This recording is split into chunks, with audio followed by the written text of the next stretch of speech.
Fort Worth, Texas, the heart of cowboy country.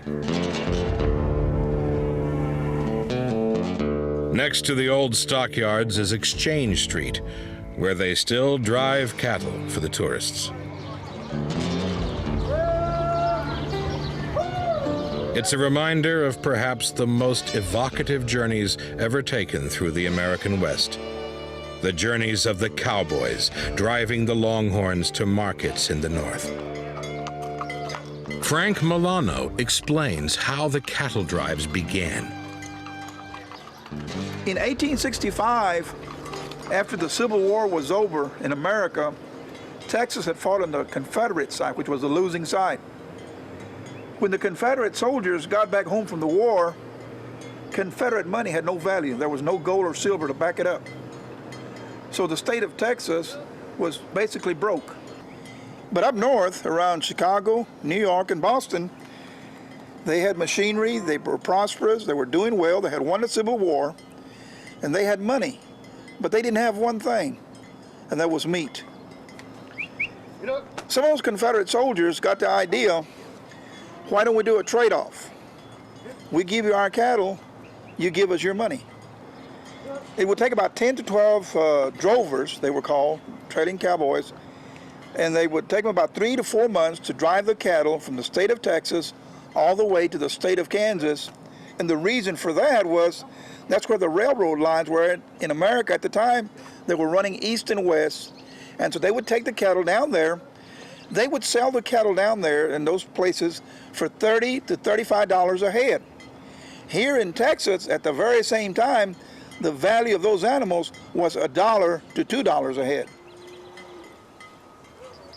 One cowboy who experienced the heyday of the great cattle drives was a certain Teddy Blue Abbott.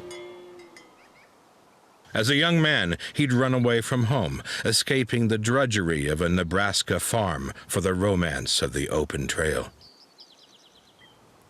I never got on with my father. I never pretended to.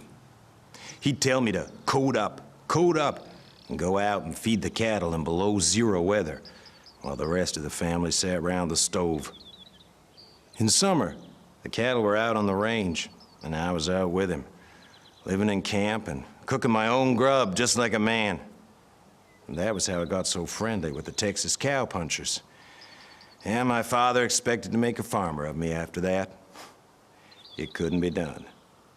One night he said, "You take Kit and Charlie tomorrow and plow the West Ridge." Like hell I plow the West Ridge. And when he woke the next morning, I was gone. Teddy Blue made his way south to Texas, and he signed up with Print Olive, a notoriously tough trail boss. And in the spring of 1879, his first trail drive north began, out through the Texas heat into the wilds of Oklahoma. All the cattle in the world seemed to be coming up out of Texas. On the trail, you were rarely out of sight of a herd. You could see the dust for 20 miles. It was such a pretty sight to see them all strung out, sun flashing on their horns. The average crew was 11 men. 2 men in the lead were the point men, then the 2 behind them on swing, 2 on the flank, and 2 on drag in the rear. With the cook and the horse wrangler and the boss, that made 11. Poorest man always worked on drag. I've seen him come off a herd with dust half an inch deep on their hats and thick as fur in their eyebrows and mustaches. And if they shook their head, dust would fall off them in showers. The life of the cowboy was not a very glamorous life. It wasn't a John Wayne type of a life. The cowboy is going to have to be away from his family, from his home, from his loved ones for about 3 to 4 months. Not only that, he's going to be on top of a horse from the time the sun goes up in the morning till the time the sun goes down.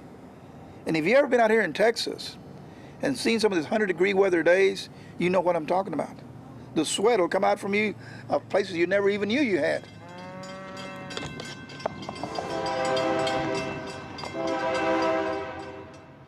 This is Abilene, Kansas, the journey's end. In its heyday, 600,000 cattle a year were herded into Abilene to be loaded onto rail trucks and shipped to market back east. Once, this place was alive with the sounds of cowboys fresh off the trail, drinking hard, playing hard. But that way of life was to pass with surprising speed. Because the railroad that took the Longhorns east was bringing settlers back west. And the landscape of America was changing.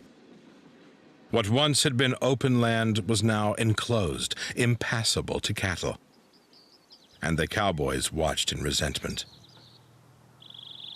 Those jayhawkers would plant a crop alongside the trail, and then when the cattle got into their wheat, they'd come out cussing or waving a shotgun and yelling for damages.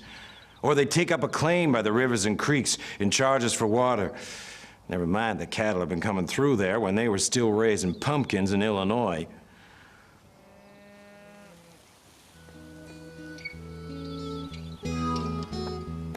The cowboys, like the Indians, needed space to survive. But the days of the open range were over.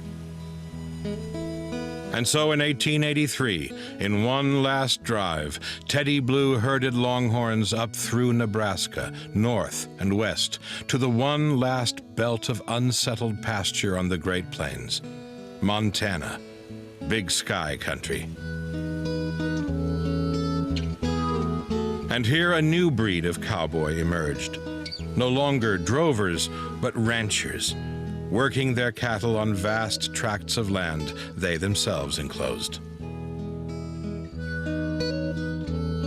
Teddy Blue built a ranch and raised a family, and he watched as civilization caught up with him. When I came, it was virgin country still, with long grass for the cattle and hostile Injuns our only neighbors. But within a few years, it was all transformed. There was a town at Fort McGinnis and another at Maiden, and the railroad went right through Montana. Fences and sheep and settlers were coming in, and the old-time big cow outfits were going out. Nothing was like it used to be anymore.